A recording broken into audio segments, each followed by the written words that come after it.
कहाँ गया मेरा पेपर? किचन में भी नहीं है। किचन में ये ड्रॉवर में तो मैंने रख नहीं सकता। ये हाँ, किताबों में कैसे होगा? क्या बापा।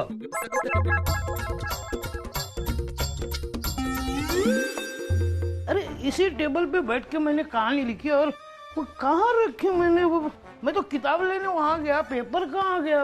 अरे क्या क्या हो गया? क्या क्या ढूंढ रहे हो? मेरा सुकून। सुकून? पागल हो गए क्या? सुकून क्या यहाँ वहाँ गिरा होता है क्या? ढूंढ रहे पागलों की तरह। तुझे क्या करना है? हाँ? हाँ? तेरा क्या संबंध है?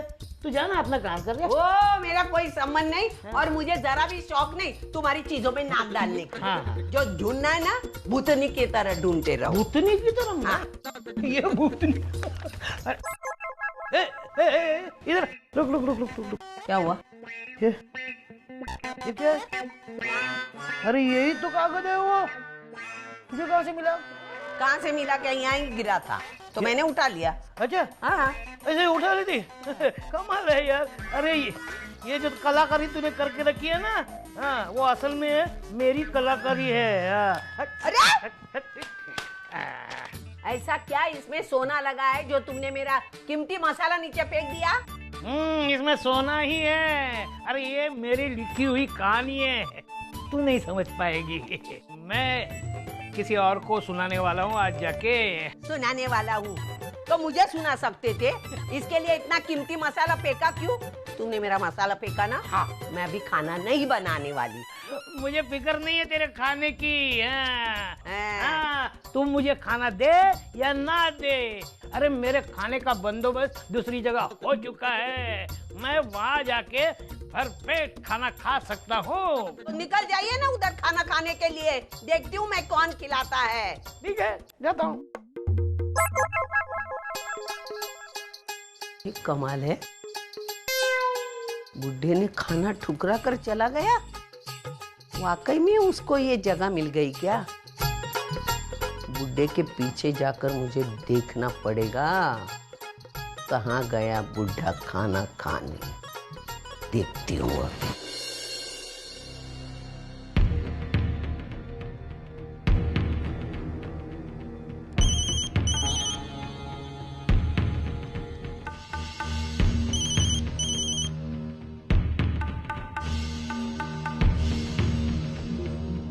हेलो, पैसा कहाँ है मेरा? हाँ हाँ, क्या करता है? 2 दिन पहले तो दुकान पर आकर मेरा पैसा लौटाने वाला था ना, क्या हुआ उसका? वो बस मैं इंतजाम करिए, कोशिश कर रहा हूँ। मैं कोशिश कर रहा हूँ? क्या मतलब है? अभी कोशिश कर रहे हो तो इतने दिनों से क्या झक मार रहे थे? नहीं सर, मैं उसी में लगा हुआ हूँ। बस 1-2 दिन का वक्त दीजिए, मैं कर लूँ। ये बहुत बहाने सुनिए तेरे। देख, मुझे मेरे पूरे पैसे 1 घंटे के अंदर मिल जाने चाहिए। अगर नहीं मिले तो याद रखना, मुझसे बुरा कोई नहीं होगा। ठीक है सर। मैं हेलो, 1 घंटे में 40,000 कहाँ से लाऊंगा मैं? लेकिन किसी तरह पैसों का इंतजाम तो करना पड़ेगा, वरना पता नहीं वो आदमी यहाँ आकर क्या तमाशा खड़ा कर देगा। फोन बंद कर देता, कह दूंगा कि पैसों का इंतजाम करने के लिए गया था और इसी बीच बैटरी लो हो गई। आज का दिन तो जैसे तैसे झूठ बोल कर निकल जाएगा। खाना लग गया माना? हाँ। बैठ। कौन हो सकता है? कहीं वो डीलर तो नहीं, लेकिन अभी तो मेरी उससे बात हुई थी। वो कैसे आ सकता है? फिर कहीं बैंक वालों के साथ पुलिस तो। आप बैठी, मैं देखती हूँ।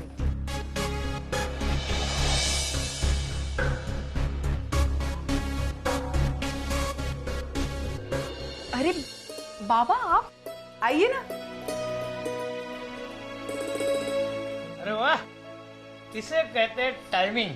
थिएटर का बंदा हो भाई। हमेशा समय में एंट्री लेने की आदत है मुझे। देखो अभी वक्त पे पहुंचाना ना खाना खाने के समय।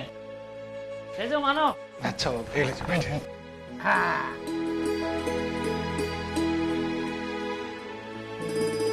थोड़ी जोर से भूख लगी है।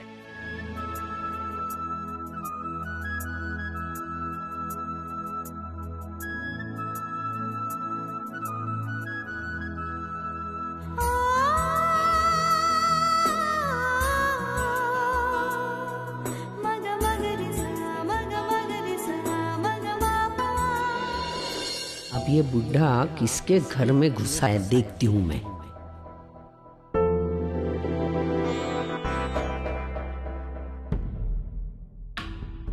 कितना अच्छा लगता है ना बाबा, हम तीनों इस तरह साथ में बैठ के खाना खा रहे हैं। लेकिन जब आप यहाँ आते होंगे तो आई अकेली रह जाती होगी ना। वो भी तो आपके लिए खाना बनाती होगी। हाँ बनाती है ना, लेकिन आजकल मुझे उसके हाथ का खाना अच्छा नहीं लगता। उसके बातों के साथ साथ उसके खाने में भी कड़वाहट आ गई है, और ऊपर से बतौर स्वीट डिश उसके ताने भी सुनने पड़ते हैं।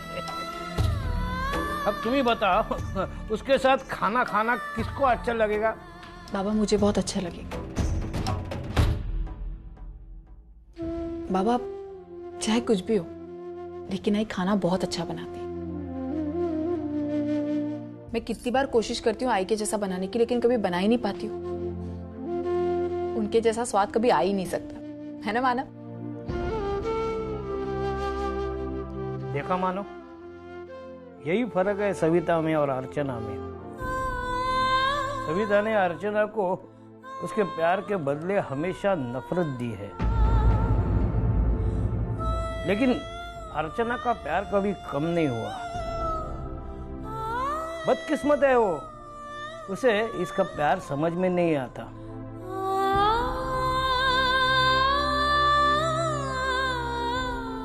आज अगर वो यहाँ होती ना तो ये सब सुन पाती।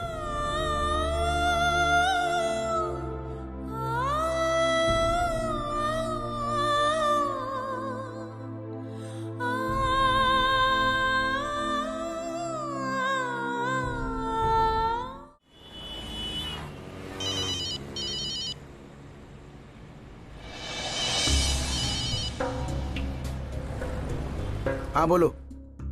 धर्मेश, अरे कहाँ गए थे तुम? मैं यही हूँ। क्यों, आज मेरी याद कैसे आ गई? अरे तुम्हारी याद कैसे है मतलब? मैं तो तुम्हें रोज ही याद कर रही थी। कितनी बार तुम्हें फोन किया, तुम ही ने फोन नहीं उठाया। पता नहीं कहाँ चले गए थे तुम। खैर छोड़ो।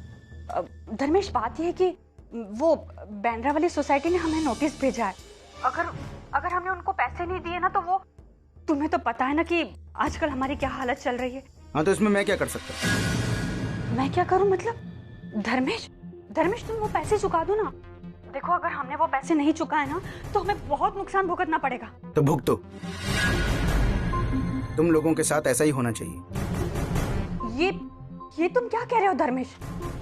तुमने तो मुझे प्रॉमिस किया था ना कि अगर वैशाली के मामले में मैं तुम्हारी मदद करूंगी तो तुम वो बैंड्रा वाले फ्लैट। हाँ मैंने कहा था, लेकिन आज मैं वो डील तोड़ रहा हूँ। तुम्हें कितनी भी तकलीफ हो, कितनी भी परेशानी हो, मुझे उससे कोई लेना देना नहीं है। ये तुम ऐसा क्यों कह रहे हो धर्मेश? ये सवाल मुझसे नहीं, जाकर अपने पति विनोद से पूछो। वही तुम्हें सारे सवालों का जवाब देगा। विनोद से? उसने क्या किया है? क्या तय हुआ था हमारे बीच? यही ना कि तुम लोग वैशाली को मेरे नजदीक लाने में मेरी मदद करोगे, उसके बदले में मैं तुम्हारी फाइनेंशियल मदद करूंगा। तो उसी के मुताबिक उस दिन मैं तुम्हारे घर आया था। मैं वैशाली को मनाने की कोशिश कर रहा था कि तभी विनोद वहां पर आ गया। तो उसने मुझे थप्पड़ मारा, मुझे धक्के मारकर वहां से भगाया। क्या समझता क्या है वो अपने आप? हाँ? इसकी सजा आज नहीं तो कल उसे भुगतनी ही पड़ेगी। मैं अब तुम लोगों की एक फूटी कौड़ी की मदद भी नहीं करूंगा। धर्मेश, अरे धर्मेश सुनो तो। काट दिया।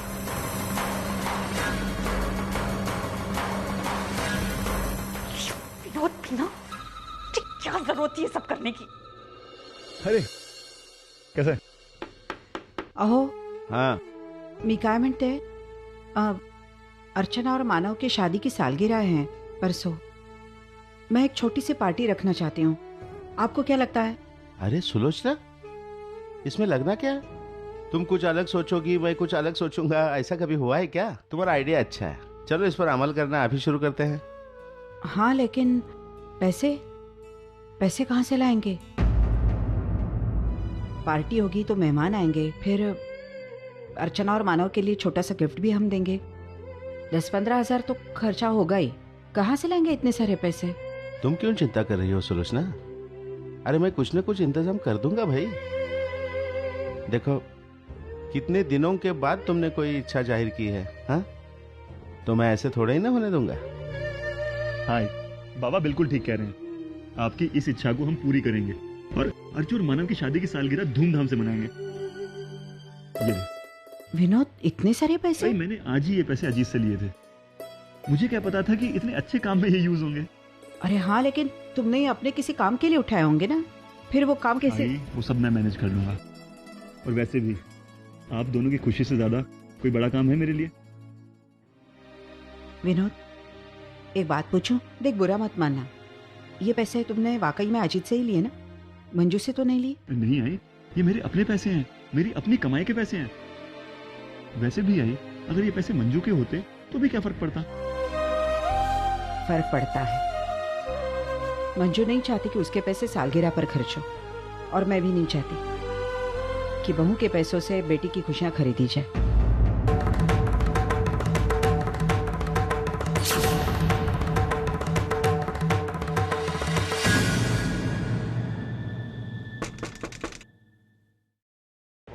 कौन है?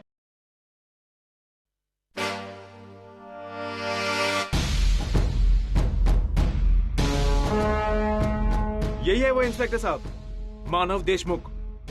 इसी ने चुना लगाया है मुझे। गिरफ्तार कर लीजिए इसे।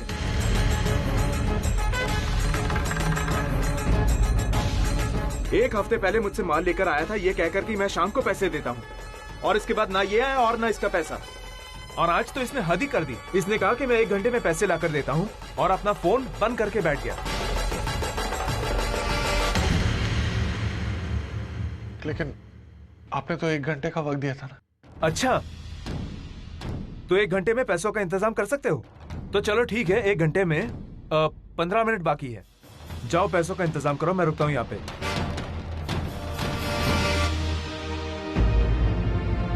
अरे जाओ ना। इंस्पेक्टर साहब, अगर इसकी नीयत होती ना तो ये फोन बंद करके बैठता नहीं। इंस्पेक्टर साहब, आप देख क्या रहे हैं? गिरफ्तार कर लीजिए इसे। नहीं नहीं, प्लीज प्लीज ऐसा मत कीजिए। ये पैसे दे देंगे, हमें थोड़ा सा वक्त दीजिए प्लीज। देखिए, मेरा बेटा ऐसा नहीं है, वो कभी आपको धोखा नहीं देगा। उसे थोड़ी मोहलत दीजिए। मैं आपसे वादा करता हूँ, वो आपको आपका पैसा वापस देगा। मुझे वादा नहीं, पैसे चाहिए जो आपके पास में नहीं है। इंस्पेक्टर साहब, ले चलिए इसको।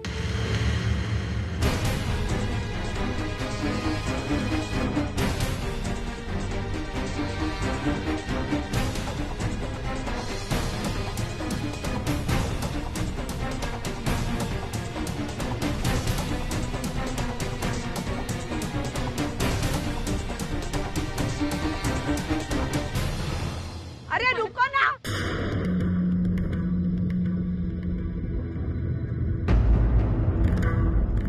कौन है आप? मैं इसकी आई हूँ। मेरा यकीन मानिए, मेरा बेटा कभी गलत काम नहीं करता। रही बात पैसे की, वो तो हम लौटा देंगे, सिर्फ थोड़ा सा मौका दीजिए ना। जब तक ये आपके बेटे के खिलाफ की हुई कंप्लेंट वापस नहीं ले लेते या फिर आपका बेटा कोर्ट में अपने आप को निर्दोष साबित नहीं कर देता, तब तक हम नहीं छोड़ सकते। जो भी बात करनी है आप इनसे बात कर लीजिए। चलो हवलदार, ले चलो इसे।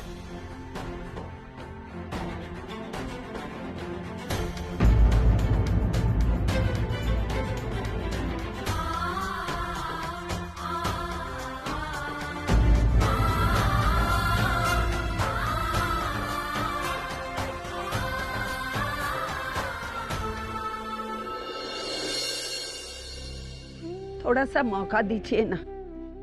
मेरे बेटे की गिरफ्तारी पीछे ले लो ना। कृपा करके छोड़ दीजिए ना मेरे बच्चे को। मैं आपके सारे पैसे चुका दूंगी, सिर्फ मुझे थोड़ा वक्त दीजिए। बिल्कुल नहीं, 1 नंबर का फ्रॉड है तुम्हारा बेटा।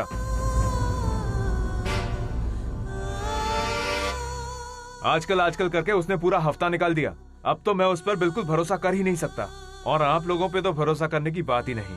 नहीं, मैं हाथ जोड़ती हूँ, मेरे बेटे को छुड़वा दो ना जेल से। मैं आपके हाथ जोड़ती हूँ। देखिए, ये सब करने से कोई फायदा नहीं है। क्या रे?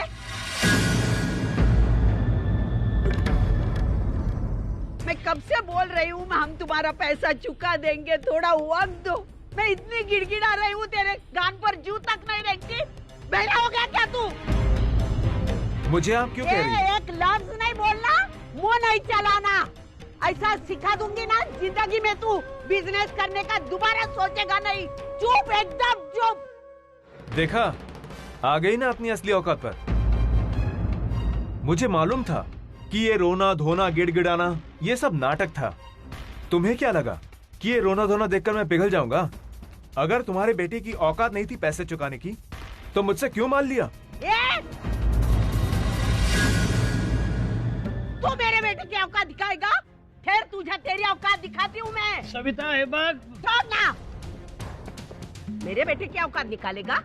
अरे जरा अपनी तरफ देख। अरे तू सिर्फ पैसे से अमीर है, लेकिन दिल का एक नंबर का फटीचर है तू, फटीचर। अरे भिखारी है तू, भिखारी। तेरे जैसे 1000 पैसे वाले मेरे बच्चे के सामने खड़े करो ना, तो भी तुम लोग उसकी बराबरी नहीं कर सकते। आज उसके पास पैसे नहीं है, लेकिन उसकी आई अभी तक जिंदा है, समझा ना तू? उसकी आई तेरे पैसे चुकता करेगी। कितने पैसे देने तेरे? 40,000। 40,000? इतने से पैसे के लिए तूने मेरे बच्चे को जेल भिजवाया? हाँ, भुक्कड़ कहीं का। चल मेरे साथ। अरे कहाँ लेके जा रही हैं आप मुझे? तुझे तेरे पैसे चाहिए ना, चल ना मेरे साथ, चल। अर्चना, अभी सविता बहुत गुस्से में है। मैं उसके पीछे जाता हूँ, मुझे उसे समझाना पड़ेगा। तू यहीं रुक, बाद में हम पुलिस स्टेशन जाते हैं।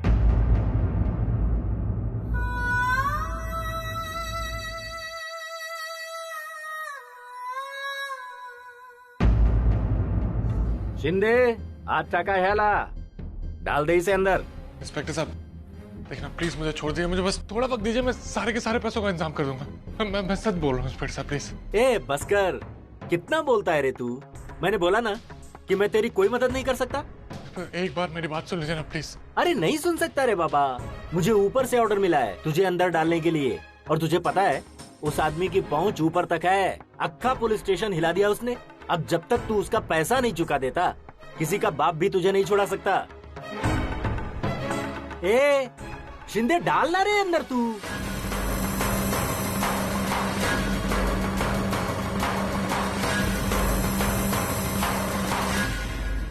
मुझे नहीं लगता ये लोग मुझे इतनी आसानी से जाने देंगे। वैसे मुझे अपनी फिक्र नहीं है, मुझे अर्चना की टेंशन हो रही है। एक तो उसकी ऐसी हालत, और ऊपर से ये मेरा जेल में जाना। पता नहीं वो कैसे बर्दाश्त कर पाएगी। इंस्पेक्टर साहब, वो अर्चना,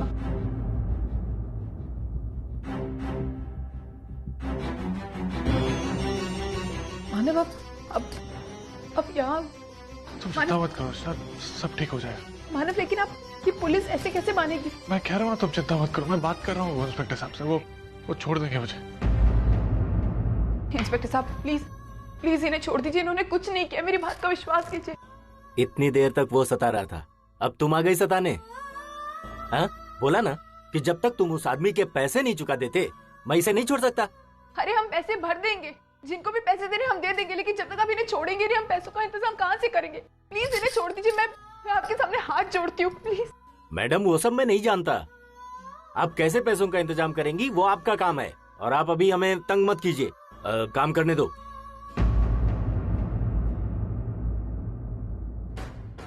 मानव, आप बिल्कुल चिंता मत कीजिए, मैं किसी भी तरह आपको ऐसे निकाल लूंगी। आप बिल्कुल चिंता मत कीजिए। तुम कैसे? मैं नहीं जानती मैं कैसे निकालूंगी, क्या करूंगी, लेकिन मानव, अगर मैं सतीश जी से मदद लूं तो? नहीं, तुम तो सतीश के पास नहीं जाओगी। लेकिन क्यों मानव? ऐसा ये बात घर वालों को नहीं पता चले तो ही अच्छा है। अगर ऐसा हो गया ना तो मैं शर्मिंदगी के मारे मर जाऊंगा। ऐसे ही उन लोग की परेशानियां बहुत है और बढ़ाना नहीं चाहता। ठीक है मानव, मैं घर पर किसी को नहीं बताऊं, लेकिन फिर मैं अगर डीलर से बात करूं तो मैं किसी भी तरह उन्हें मनाने की। ये इतना आसान नहीं है। नहीं होगा आसान, लेकिन कम से कम मैं उनसे बात कर सकती हूँ। आप चिंता मत कीजिए मानव, मैं सब संभालूंगी। मैं किसी भी तरह आपको इस जेल से निकलवा करूंगी। आप चिंता मत कीजिए, मैं आपको छुड़ाती हूँ। अशरफ